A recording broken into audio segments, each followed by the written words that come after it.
BPL এর ফাইনালে টসে হেরে প্রথমে ব্যাটিং করতে নেমে এবারে খাজানাফে এবং পারভেজ ইমনের ব্যাটিং তাণ্ডব। খাজানাফে তো দুর্দান্ত, একের পর এক চার ছক্কা হাঁক। এই দিন বিপিএল এর ফাইনালের গ্যালারি মাতিয়েছেন পাকিস্তানি এই ব্যাটার খাজানাফে।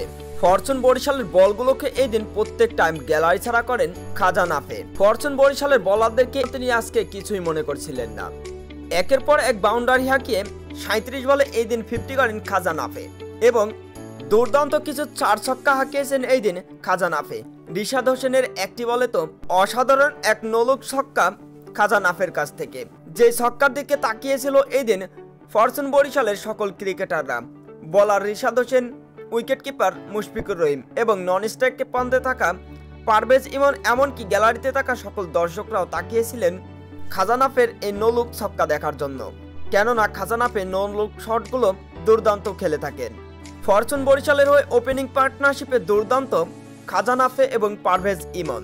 ফরচুন বরিশালের বিপক্ষে পারভেজ ইমন এবং খাজানাফের 44 বলে 66 রানের ওপরে ভর করে 121 রানের পার্টনারশিপ গড়েন।